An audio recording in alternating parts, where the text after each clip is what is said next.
ನಮಸ್ತೆ ಎಲ್ಲರಿಗೂ. ಇವತ್ತು ನಾನು ಮಾಡ್ತಾಯಿದ್ದೀನಿ ಕ್ಯಾರೆಟ್ ಹಲ್ವಾ.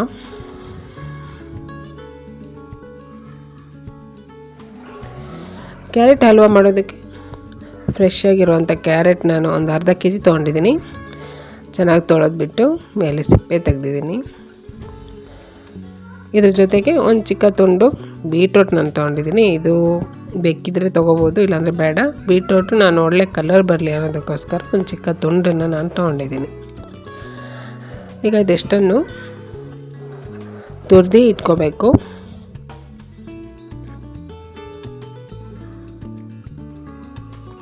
ನೋಡಿ, ಅಷ್ಟು ನಾನು ತುರಿದಿದ್ದೀನಿ ಕ್ಯಾರೆಟು ಮತ್ತು ಬೀಟ್ರೋಟು. ಈಗ ಒಂದು ಬಾಣಲೆಯಲ್ಲಿ ಸ್ವಲ್ಪ ತುಪ್ಪ ಹಾಕಿ ಗೋಡಂಬಿನ ಕೆಂಪಗಾಗೋ ತನಕ ಹುರಿದ್ಬಿಟ್ಟು ತೆಗೆದಿಡ್ತೀನಿ. ನೋಡಿ, ಗೋಡಂಬಿ ಕೆಂಪಗಾಗಿದೆ. ಇದನ್ನು ಒಂದು ಬಟ್ಲಲ್ಲಿ ತೆಗೆದಿಟ್ಟು ಅದೇ ರೀತಿ ದ್ರಾಕ್ಷಿನೂ ಹುರಿದ್ಬಿಟ್ಟು ತೆಗಿತೀನಿ.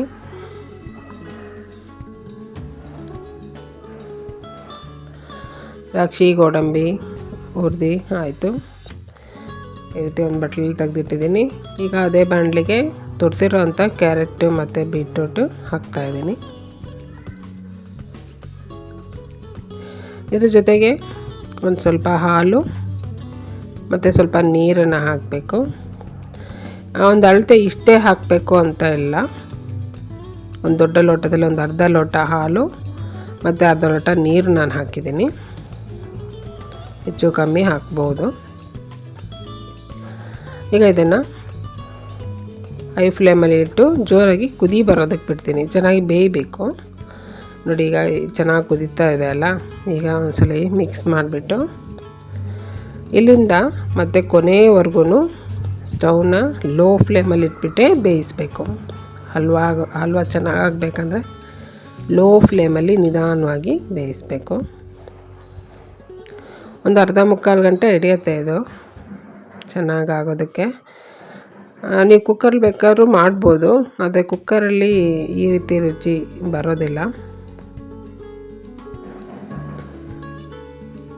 ನೋಡಿ, ಆಗಾಗ ಮುಚ್ಚಳ ತೆಗೆದ್ಬಿಟ್ಟು ಸ್ವಲ್ಪ ಈ ರೀತಿ ಮಿಕ್ಸ್ ಮಾಡ್ತಾ ಇರಬೇಕು.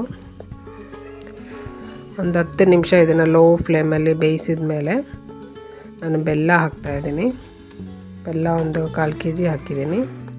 ಅರ್ಧ ಕೆ ಜಿ ಕ್ಯಾರೆಟಿಗೆ 1/4 ಕೆ ಜಿ ಬೆಲ್ಲ ನಾನು ಹಾಕಿದ್ದೀನಿ. ನೀನು ತುಂಬ ಸಿಹಿ ತಿನ್ನೋರಾದರೆ ಇನ್ನೊಂದು ಸ್ವಲ್ಪ ಬೆಲ್ಲ ಜಾಸ್ತಿ ಹಾಕ್ಕೋಬೋದು, ಅಥವಾ ಇದ್ರ ಬದಲಾಗಿ ಸಕ್ಕರೆ ಕೂಡ ಹಾಕ್ಕೋಬೋದು.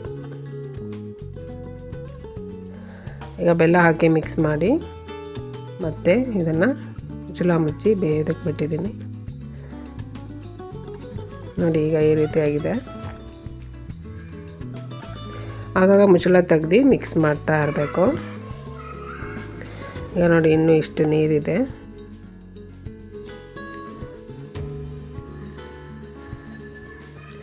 ತುಂಬಾ ಚೆನ್ನಾಗುತ್ತೆ. ತುಂಬ ನಿಧಾನವಾಗಿ ಇದನ್ನು ಬೇಯಿಸಬೇಕು. ಅವು ತುಂಬ ಚೆನ್ನಾಗಿ ಒಳ್ಳೆ ರುಚಿಯಾಗಿ ಆಗುತ್ತೆ.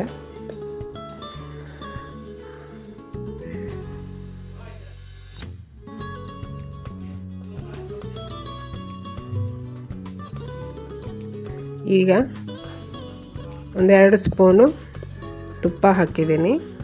ತುಪ್ಪ ಇನ್ನೂ ಜಾಸ್ತಿನೂ ಬೇಕಿದ್ರೂ ಹಾಕ್ಬೋದು. ಸಾಕು, ಇಷ್ಟ ಹಾಕಿದ್ರೆ ಸಾಕು.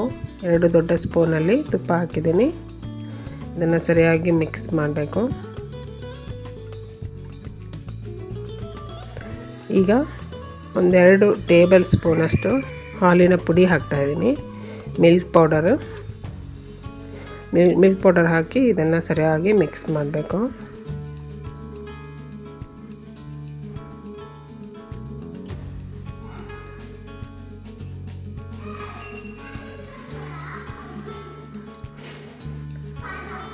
ಈಗ ನಾನು ಒಂದು 3-4 ಏಲಕ್ಕಿನ ಕುಟ್ಟಿ ಪುಡಿ ಮಾಡಿದ್ದೀನಿ, ಅದನ್ನು ಹಾಕ್ತಾಯಿದ್ದೀನಿ. ಮತ್ತು ಫ್ರೈ ಮಾಡಿಟ್ಟಿರೋಂಥ ದ್ರಾಕ್ಷಿ ಗೋಡಂಬಿ ಹಾಕ್ತಾಯಿದ್ದೀನಿ. ಹಾಲಿನ ಪುಡಿ ಹಾಕಿ ಆದಮೇಲೆ ಮುಚ್ಚಳ ಮುಚ್ಚೋದು ಬೇಡ, ಹಾಗೆಯೇ ಓಪನ್ನಲ್ಲೇ ಮತ್ತೆ ಒಂದು 3-5 ನಿಮಿಷ ಹಾಗೆ ಬೇಯೋದಕ್ಕೆ ಬಿಡಬೇಕು.